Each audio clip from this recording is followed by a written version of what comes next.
क्या आप एक रियल एस्टेट एजेंट हैं जो रेरा की एग्जाम देना चाहते हैं? तो इस वीडियो में मैं आपके साथ अपनी पूरी जर्नी शेयर करने वाला हूं, महारेरा की ट्रेनिंग से लेकर एग्जाम्स देने तक। तो आपको स्टेप बाय स्टेप हर चीज का पता चल जाएगा। एंड ऑफ द वीडियो आपको समझ आ जाएगा कि किस तरह इसको आपको देना है। हाय, मेरा नाम किशन मिलानी है।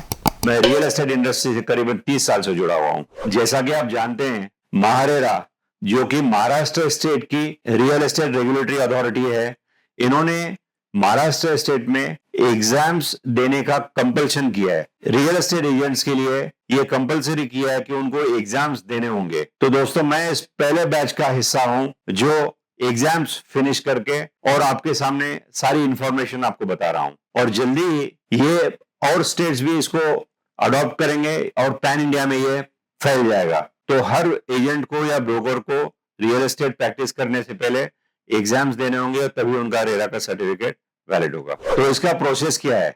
सबसे पहले आपको रजिस्टर करना होगा ट्रेनिंग के लिए और उसके बाद एग्जाम्स के लिए। रजिस्ट्रेशन पे मैंने ऑलरेडी एक वीडियो बनाया है जिसकी लिंक मैं डिस्क्रिप्शन बॉक्स में दे रहा हूं। अब जबकि हमारी रजिस्ट्रेशन हो चुकी है, ऑनलाइन ट्रेनिंग शुरू होती है। तो क्या होता है ऑनलाइन ट्रेनिंग में? क्योंकि हम सब वर्किंग प्रोफेशनल्स हैं, तो ये जरूरी है कि हम अपना काम भी करें और बीच वाले समय में ट्रेनिंग भी लें।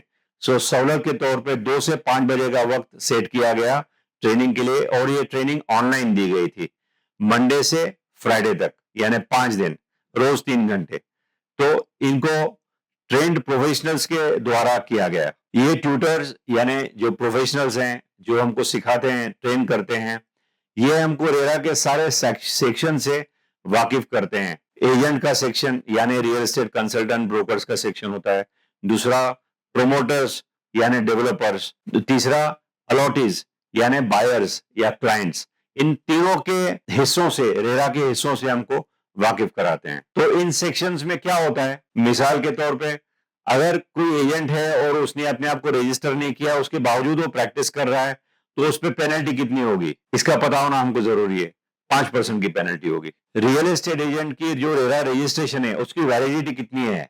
5 साल की है। क्या रियल एस्टेट एजेंट अपना ब्रोकरेज सेफगार्ड कर सकता है? डेवलपर के पास से जो उसको पैसा मिलता है उसको अश्योरेंस है होगा? जी हाँ। इसमें जो क्लॉज है वो क्लॉज अगर आप एग्रीमेंट में लिखवाएंगे तो आपकी ब्रोकरेज सिक्योर्ड है और आपको अपना पैसा मिलेगा। एसआरओ का मतलब क्या है? एसआरओ मतलब सेल्फ रेगुलेटरी ऑर्गेनाइजेशन। ऐसे बहुत सारे अलग अलग सेक्शंस हैं जिसमें कुछ ना कुछ इंफॉर्मेशन जो एजेंट्स के काम की है वो सारी इंफॉर्मेशन सिखाई जाती है इसके अंदर। इसके अलावा हमारी क्या जिम्मेदारियां हैं एज ए एजेंट, प्रोमोटर्स की क्या जिम्मेदारियां हैं, और अलॉटीज यानी बायर्स या क्लाइंट्स की क्या जिम्मेदारियां हैं, यह भी बहुत इंपॉर्टेंट है दोस्तों। पूरा रेरा का जो एक्ट है वो 10 चैप्टर्स में डिवाइड किया गया है। हर एक चैप्टर अलग अलग हिस्से से डील करता है और ये सब 10 के 10 चैप्टर्स को ये दर्शाते हैं, ये समझाते हैं, ताकि हर हिस्से में से हमको कुछ रिलेवेंट नॉलेज मिले। और हर चैप्टर के अंत में उसका क्वेश्चन आंसर सेशन होता है, Q&A सेशन जो हम बोलते हैं, जिसमें आपको सवालों के जवाब देने हैं। तो आपको पता चलता है कि कितना आप उसमें सीख चुके हो या और पढ़ाई करनी है और होमवर्क करना है, तो उस पर हम ध्यान दे सकते हैं। इस ट्रेनिंग की फी 5,000 रुपए प्लस GST होती है, जो 20 घंटे तक चलेगी।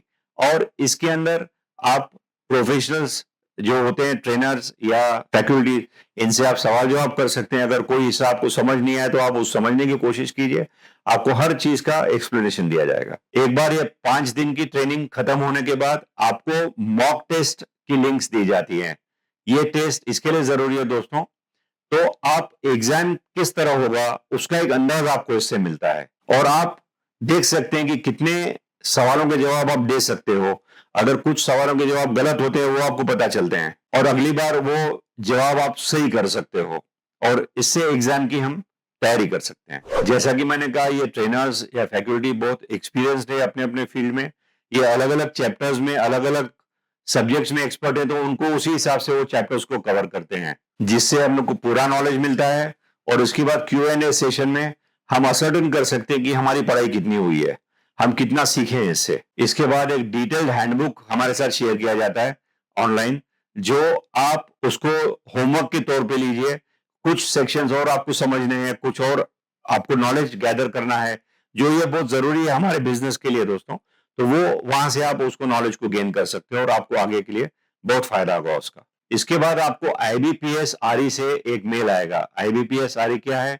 Indian bank personal selection real estate. Indian bank personal selection एक एजेंसी है जो एग्जाम्स कंडक्ट करने में माहिर हैं और रेरा ने अपना काम इनको सौंपा हुआ है।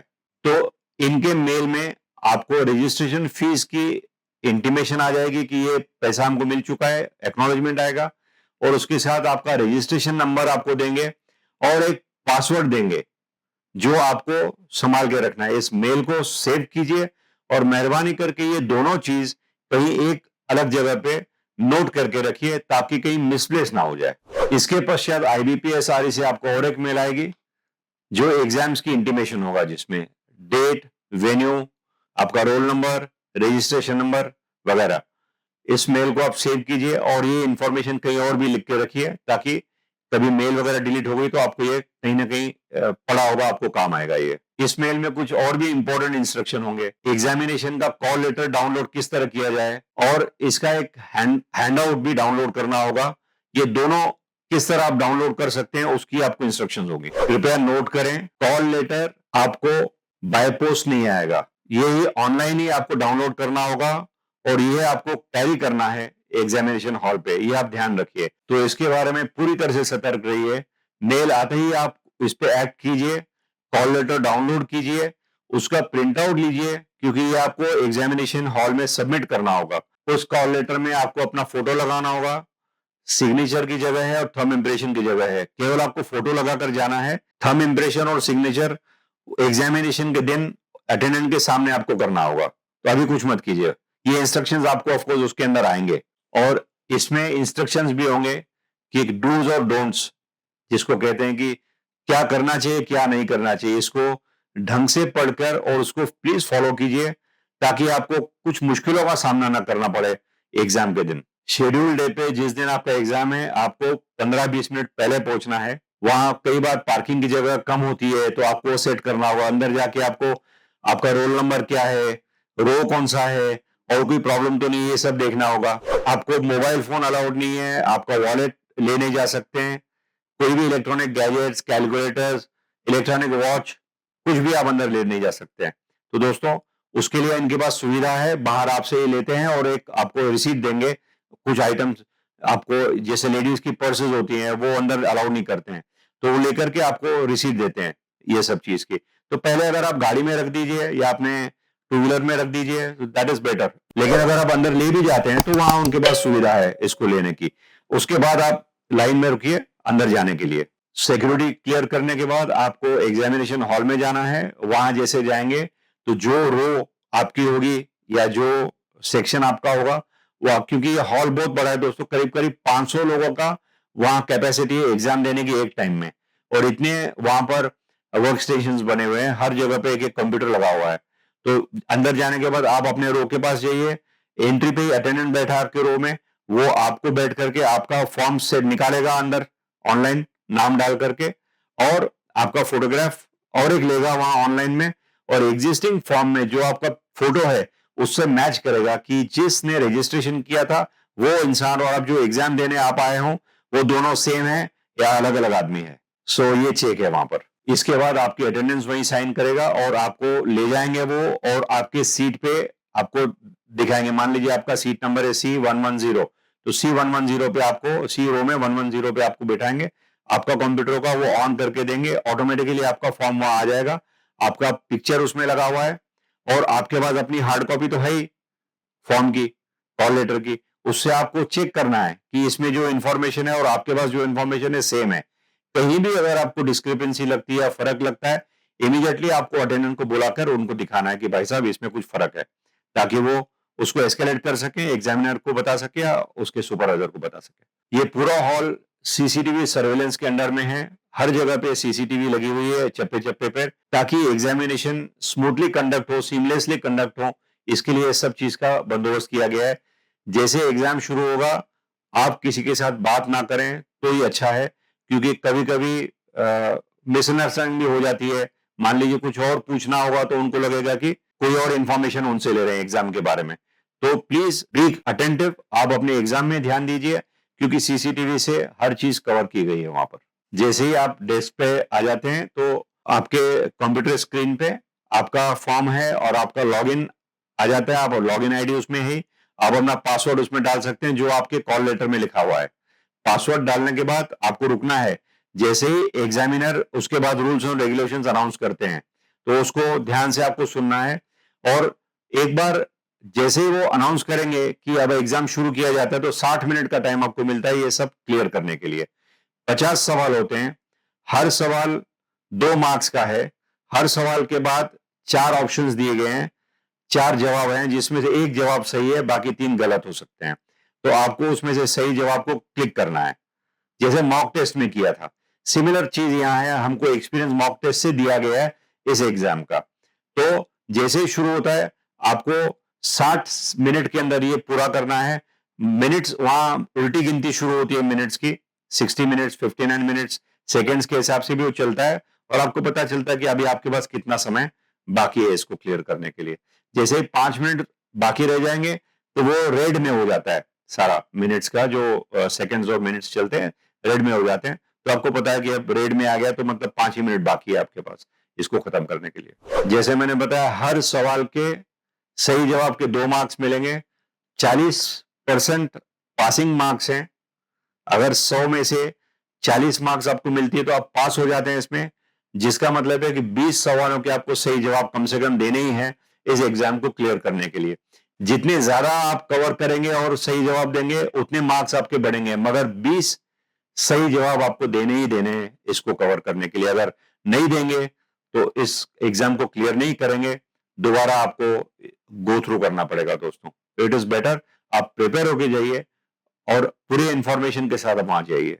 राइट साइड कॉर्नर में और एक विंडो होता है जिसमें आप कितने सवालों के जवाब दे चुके हैं वो दिखाई देता है। जैसे आप किसी सवाल का सही जवाब देते हैं या गलत जवाब भी देते हैं तो उसमें सेव एंड नेक्स्ट होता है। तो आपने जैसे सेव एंड नेक्स्ट का कर्सर पे क्लिक किया माउस से तो वो राइट साइड के विंडो में ऐड हो जाएगा कि एक सवाल का जवाब हो चुका है, बाकी 49 सवाल बाकी है। और इसमें आपको और एक सुविधा मिलती है कि सेव एंड रिव्यू, मतलब अभी तो आप इस सवाल का ये जवाब सोच रहे हो कि सही है, लेकिन सेव और रिव्यू मैं बाद में करता हूं और एक बार इसको मैं चेक करूंगा, ताकि आप मान लीजिए आपके पास 20 ऐसे सवाल हैं जिनका जवाब आप श्योर नहीं हो, तो आप उसमें से कोई भी सिलेक्ट करके आप सेव एंड रिव्यू में डाल दीजिए, ताकि 30 सवाल तो आप जल्दी से अटेंड कीजिए, बाकी जो 20 सवाल हैं वो आपके पास पेंडिंग दिखाएंगे उसमें कि इनका जवाब अभी आपको देना है, तो उनको बाद में अटेंड कीजिए। जो 30 आपको समझ में आते हैं उनका जवाब फटाफट से आप दे दीजिए। जैसे मैंने बताया 5 मिनट बाकी होंगे, रेड लाइट चालू हो जाएगी और जैसे 60 मिनट पूरे हो जाते हैं आपकी स्क्रीन ब्लैंक हो जाती है, आपका एग्जाम खत्म हो जाता है ऑनलाइन। किसी को कोई बोलने की जरूरत नहीं, कोई आपको पर्सनली आके नहीं बताएगा, अपने आप सब खत्म हो जाएगा और आपका वापस लॉग इन और सब वहां दिखाई देगा कि एग्जाम अभी खत्म हो गया है। मान लीजिए आप 49 सवाल के जवाब दिए तो 49 सवालों की जवाब आपके हैं वहां पर, और कुछ नहीं उसमें से हो सकता, कोई extra time, additional time, bonus time कुछ नहीं मिलेगा। इसके बाद एग्जामिनर अनाउंस करता है कि अब एग्जाम समाप्त हुआ है। उसके बाद आपको एग्जिट गेट से एक एक करके निकलना है, क्योंकि 500 लोग हैं तो थोड़ी भीड़ होती है, तो आस्ते आस्ते एक एक आदमी वहां से निकलता जाता है। और बाहर जाने के बाद आपको अपने बिलोंगिंग्स लेने हैं, आपके मोबाइल फोन, पर्स, वॉलेट और कोई इलेक्ट्रॉनिक गैजेट आपने रखा है, यहां तक कि कार का रिमोट कंट्रोल भी आप नहीं ले जा सकते हैं अंदर, तो वो भी आपको बाहर ही रख के आना पड़ता है। तो आपको बाहर निकलने का वो भी कलेक्ट करना होगा और उसके बाद आप वहां से निकल सकते हैं। तो दोस्तों इस एग्जाम का मुझे तो बहुत मजा आ गया और बहुत सालों के बाद ऐसे लगा कि हम दोबारा कॉलेज लाइफ में आ गए हैं। मैं उम्मीद करता हूं कि आपको भी इसमें बहुत मजा आएगा और आप भी इसको चेरिश करेंगे, इस पूरे प्रोसेस को। उम्मीद है आपको ये आज का वीडियो पसंद आया होगा। आप अपने दोस्तों के साथ भी इसको प्लीज शेयर कीजिए ताकि वो भी इसको समझ पाएं, इस प्रोसेस को और इस पूरे सिस्टम को समझ पाएं, रेरा ट्रेनिंग, एग्जाम्स, और आगे बढ़ सके। रजिस्ट्रेशन पे मैंने ऑलरेडी वीडियो बनाया है, ट्रेनिंग और रजिस्ट्रेशन पे आप इसको देख सकते हैं।